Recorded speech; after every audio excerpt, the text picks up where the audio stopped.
Now, in perfect present tense, perfect past tense, perfect future tense, you will be given words like ever, never,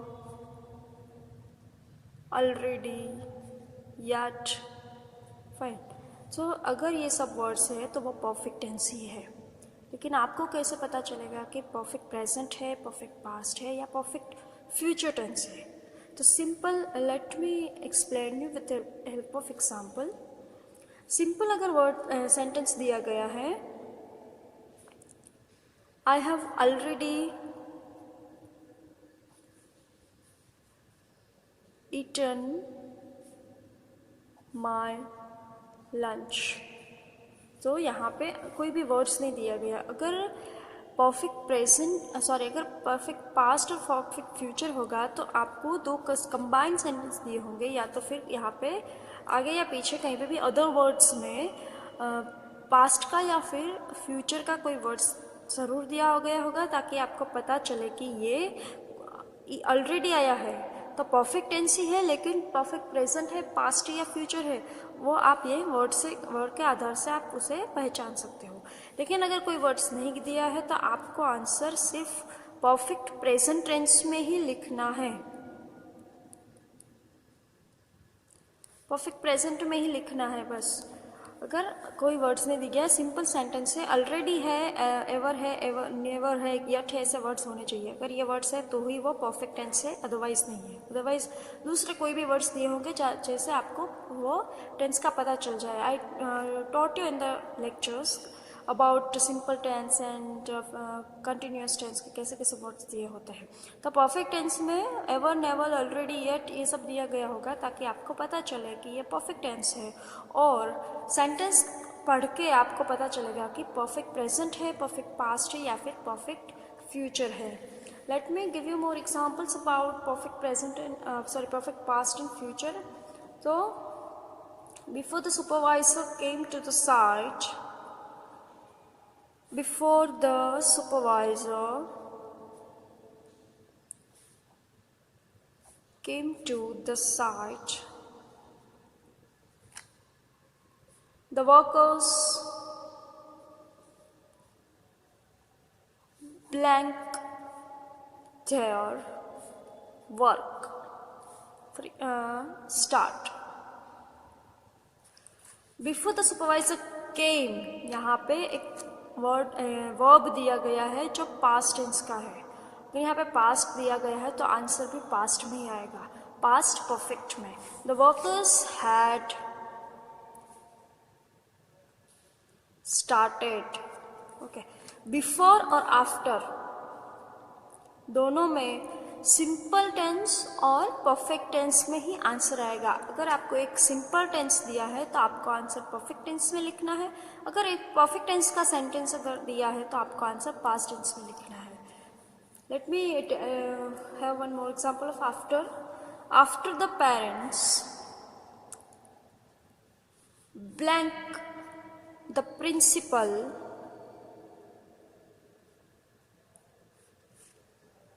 they met the teacher. यहाँ पे met ये past tense है, तो यहाँ पे after the parents had verb भी meet है, had met the principal, they met the teacher. Before और after सिंपल और परफेक्ट टेंस में आएंगे और दूसरे टेंस में नहीं आएंगे उस पे आंसर. अगर वो बिफोर और आफ्टर में एवर, नेवर, ऑलरेडी, येट ये वर्ड्स नहीं भी दिए गए हो तो भी आंसर आपको सिंपल टेंस में और परफेक्ट टेंस में ही लिखना है. Let us have more examples. The clerk went to the office, the manager blank, already blank, arrive. Okay, यहाँ पे आपको ऑलरेडी दिया गया है, इसका मतलब ये परफेक्ट टेंस का ही सेंटेंस है और आंसर अब आपको परफेक्ट टेंस में ही लिखना है, लेकिन परफेक्ट प्रेजेंट में लिखेंगे, परफेक्ट पास्ट में लिखेंगे या परफेक्ट फ्यूचर में, तो वो आपको यहाँ से डिसाइड करना है कि आगे सेंटेंस है उसमें कौन सा टेंस है। अगर यहाँ पे पास्ट टेंस है तो पास्ट परफेक्ट, प्रेजेंट टेंस है तो प्रेजेंट परफेक्ट और फ्यूचर टेंस है तो फ्यूचर परफेक्ट। यहाँ पे वेंट इसका मतलब ये पास्ट टेंस है। The manager had already arrived.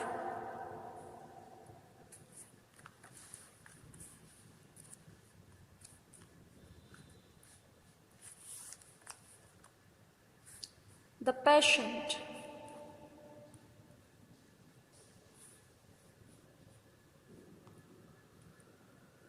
died before the doctor blank come। यहाँ पे बिफोर है, एवर नेवर ऑलरेडी यट ऐसे कोई वर्ड्स नहीं है, लेकिन आपको आंसर है परफेक्ट टेंस में लिखना है। डाइड है तो परफेक्ट पास्ट टेंस में आंसर लिखेंगे। The doctor had come,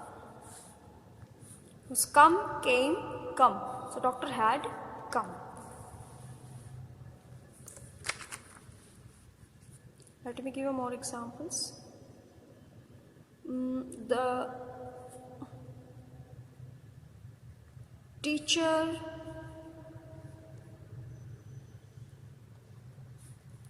came to the class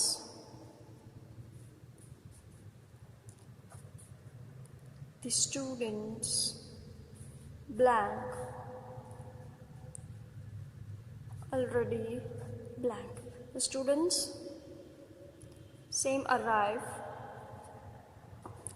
यहाँ पे लेट अस कम प्रेजेंट टेंस कर देते हैं हम, तो एक एग्जांपल ले लेते हैं। The teacher comes to the class, the students blank already blank. यहाँ पे कम्स इसका मतलब ये प्रेजेंट टेंस है, तो the students have already arrived. Simple present tense है तो आंसर परफेक्ट प्रेजेंट टेंस में ही आएगा।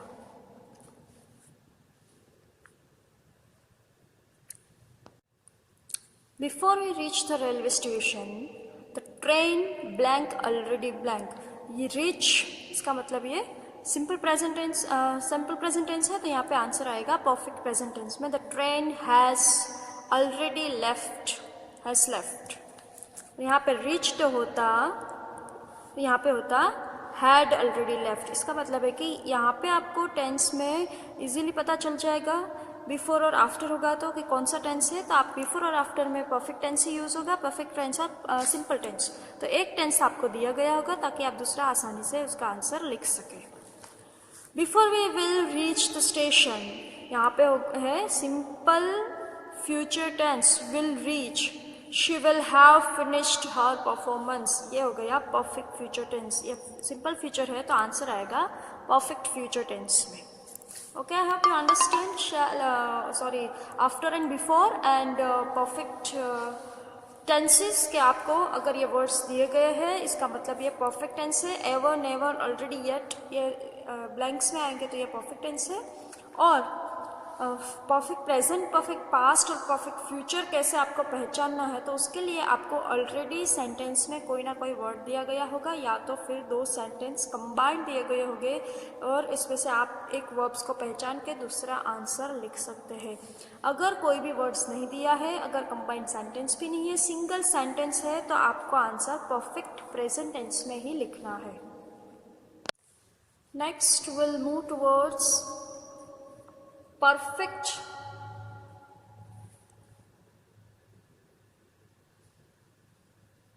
continuous present tense, perfect continuous present tense। We could see simple tenses, continuous tenses, perfect tenses। Now perfect continuous tense, perfect continuous present tense। Sentence construction is subject plus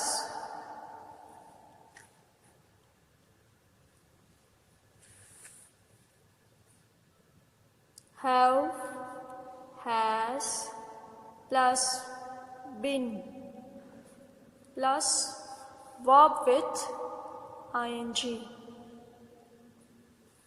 V1 ही रहेगा इसमें, verb with ing plus object plus other words. Let us see some examples. I have been working here for 2 years. She has been reading in the library since morning.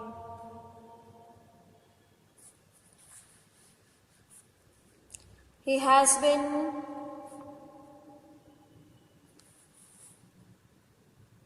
selling fruits since 2000.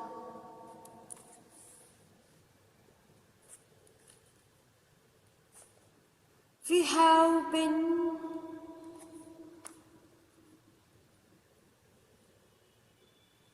working on this project for 3 years. Okay. Perfect continuous present tense में have, has, been plus ING वाला verb आएगा और since and for, ये 2 words ही इसमें use होते हैं. Since and for होगा तो वो परफेक्ट कंटिन्यूस प्रेजेंट टेंस का ही सेंटेंस है और कोई टेंस का सेंटेंस और कोई टेंस का आंसर इसमें नहीं आ सकता. हैव बीन वर्किंग, आपको सिंपल लिखना है have has plus been plus ING वाला वर्ब. अगर आई है तो हैव आएगा, शी है तो हैज आएगा. ये सिंपल रूल है, आपको पता है. I have been working here for 2 years. She has been reading in the library since morning. सुबह से वो लाइब्रेरी में पढ़ रही है, इसका मतलब अभी भी वो उसकी क्रिया है, ऑन गोइंग है. बहुत देर तक, पास्ट से अभी तक प्रेजेंट में भी क्रिया अगर चल ही रही है तो उसमें आप परफेक्ट कंटिन्यूस प्रेजेंट टेंस लगा सकते हो, लग सकते हो. I have been working here for 2 years, इसका मतलब 2 साल से मैं यहाँ पे ही काम कर रही हूँ, अभी भी I am working here only. He has been selling fruit since 2000, तो वो 2000 की साल से ही फ्रूट सेलिंग का काम कर रहे हैं और अभी भी उसकी वो क्रिया है, वो चालू ही है. तो इसका मतलब है कि अगर आपको पास्ट से प्रेजेंट में भी कोई भी क्रिया ऑन गोइंग है वो दिखाना है तो परफेक्ट कंटिन्यूस प्रेजेंट टेंस का यूज होता है. और सिंस और फॉर का सिर्फ इतना ही फर्क है कि फॉर के बाद आपको पर्टिकुलर मीन्स के 2 years, 3 years, 4 years ऐसा ईयर्स लिखना है और सिंस के बाद पर्टिकुलर आपको साल लिखना है, जैसे कि 2000. और हाँ, सिंस मॉर्निंग आएगा, फॉर मॉर्निंग नहीं रहता, इसलिए सिंस मॉर्निंग ही रहेगा. अदरवाइज आपको पर्टिकुलर यहाँ पे लिखना होगा. Let me give you one more example. They have been playing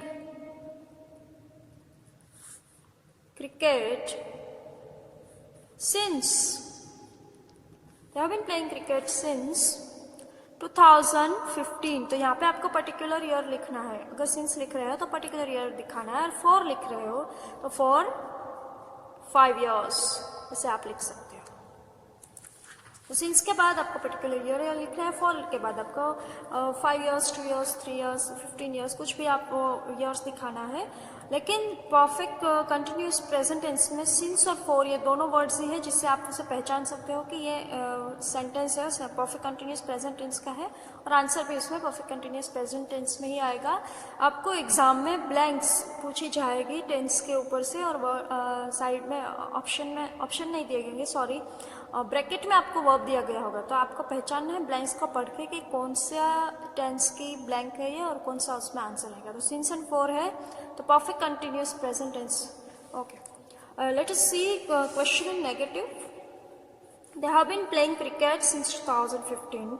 have they been playing cricket Since 2015, this is question, or they have not been playing. They have not been playing cricket since 2015. That becomes negative. तो simple है, have has को आगे लगा देंगे तो question हो जाएगा, और उसके बाद हैव हैज के बाद नोट लगाना है, बीन के बाद नहीं लगाना है. Some of the students use to do this, like he has been not, तो दिस इज रॉन्ग, ऐसा नहीं होगा. हैज नॉट बीन ही होगा, have not been. He has not been, this is correct. Okay, तो हैव हैज के बाद note लगाने से वो नेगेटिव हो जाएगा, और उसको आगे लेने से वो क्वेश्चन हो जाएगा. Perfect continuous present tense is very simple.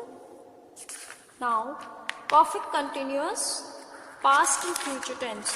The perfect continuous past, let me tell you only sentence constructions, but वो आपको syllabus में नहीं है, तो will not go through those tenses. आपको सिर्फ perfect continuous present tense ही याद रखना है, और since और for याद रखना है, ताकि आपको पता चले perfect continuous present tense ही है.